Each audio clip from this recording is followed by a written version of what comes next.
Terima kasih kerana memilih channel ini untuk mendapatkan berita terbaru setiap hari.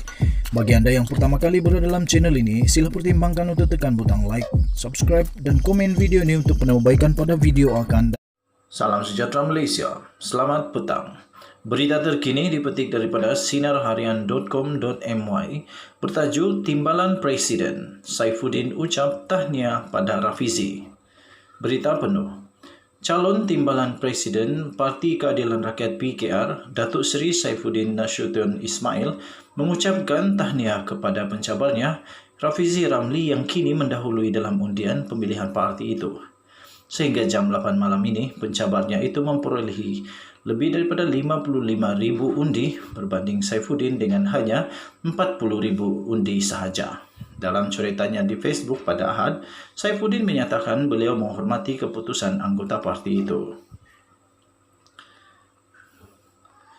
Untuk mendapatkan berita lengkap, sila layari www.sinarharian.com.my. Kita jumpa lagi. Tahniah diucapkan kepada Rafizi Ramli yang kini sudah bergelar sebagai Timbalan Presiden PKR yang baru. Sekali lagi kita mengucapkan tahniah kepada Rafizi Ramli. Jangan lupa tekan butang subscribe, like dan share. Sementara itu, beliau berkata jawatan kuasa pemilihan parti itu telah mempaparkan keputusan pemilihan pada hari ini. Biarpun belum dikira keputusan resmi, namun saya telah mengutus ucap tahniah kepada Rafizi Ramli, Nik Nazmi, Nik Ahmad, Chang Li Kang dan lain-lain pemenang, katanya. Ditambah lagi, sikap saya mudah dan jelas, hormat keputusan yang dibuat oleh anggota-anggota parti. Amalan demokrasi menentukan ada yang terpilih dan ada yang tidak. Jadi jangan sesekali carikan silaturahimi, katanya. Sentiasa jaga perpaduan semasa sesama anggota parti. InsyaAllah PKR akan terus kuat, katanya lagi.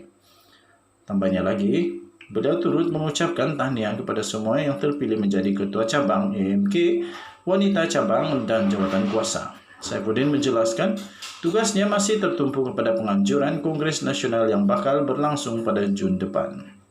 Kongres masih perlu berlangsung dengan tertib dan mengikut peraturan sesuai Akta Pertubuhan 1966, katanya.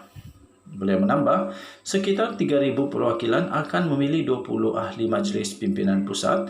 Selesai proses ini, Datuk Seri Anwar Ibrahim selaku Presiden akan mempunyai satu barisan kepimpinan yang lengkap. Tugas saya bernokta di situ, katanya.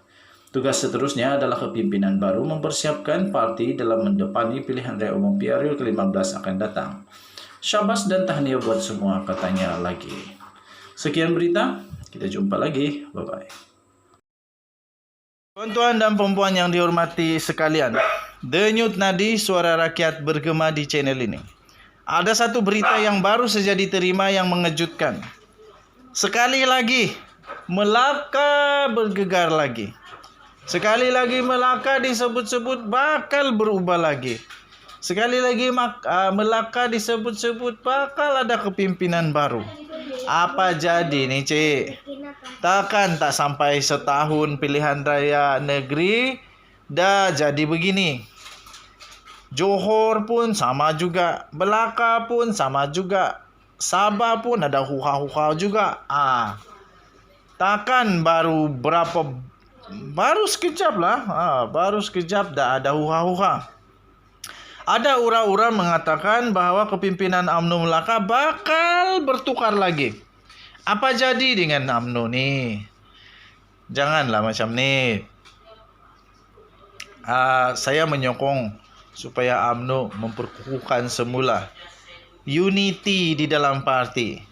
Tak akan menang saja target, lepas itu tak ada unity. Takkan yang penting menang. Lepas itu cuba nak sembunyikan pula segala masalah-masalah yang dalam UMNO. Akhirnya dapat juga dihidu oleh media-media masa, orang-orang akan dapat hidu dan akhirnya setiap masalah pemimpin-pemimpin terpaksa untuk nafi. Terbaru ini tuan-tuan dan puan-puan, akhirnya Rauf telah menafikan bahawa kepimpinan UMNO Melaka bakal bertukar. Dia menafikan. Tapi tuan-tuan dan puan-puan, sejak PKP berlangsung, semuanya bermula dengan kabar angin. Semuanya bermula dengan kabar angin. Mula-mula kabar angin dulu. Kabar angin kata Melaka akan jadi ini. Betul jadi. Kabar angin mengatakan Johor akan jadi begini. Betul jadi. Bermula dari Sabah. Kabar angin mengatakan di Sabah akan begini. Dinafi. Begini dinafi. Nafi. Jelas betul-betul terjadi. Lepas itu sama juga lah. Semua pun bermula dengan kabar angin. Adakah kabar angin kali ini akan menjadi kenyataan? Walaupun begitu, pengerusi Badan Perhubungan UMNO Melaka, yaitu Datuk Seri Abdul Rauf Yusuf telah menafikan desas-desus berita-berita kabar angin yang mendakwa kononnya kepimpinan UMNO Negeri Melaka akan bakal bertukar dalam masa yang terdekat lagi. Sekali lagi dinafikan kabar angin. Tapi ingat semuanya bermula dengan kabar angin. Akhirnya yang jadi betul. Pelik juga. Ahli Dewan Undangan Negeri Adun Tanjung Bidara itu berkata, tiada isu sebenarnya yang sedang timbul berkaitan dengan kepimpinan UMNO Negeri itu. Begitulah juga dulu. Tak ada isu lah, ada isu lah. Kedah sekarang pun sama juga. Masih lagi ada banyak kabar angin, tapi belum terjadi. Baguslah. Itu kabar angin yang dapat dipatahkan. Tetapi kabar angin di Melaka benar terjadi. Kabar angin di Johor benar terjadi. Dan banyak lagi kabar angin yang menjadi-jadi. Okey. Katanya dalam kenyataan itu tiada isu, tak ada isu pun. Sehingga hari ini parti berada dalam keadaan yang terbaiklah, katanya. Katanya ketika ditemui oleh pemberita pada rumah terbuka Badan Perhubungan UMNO Melaka di rumahnya di Kampung Pulau di Masjid Tanah pada malam tadi. Okey, majlis yang turut dihadiri oleh Dipertua Negeri Melaka, Tun Muhammad Ali Rustam itu turut disertai oleh Naib Presiden UMNO merangkap Perdana Menteri Datuk Seri Ismail Sabri Yaakob. Okey.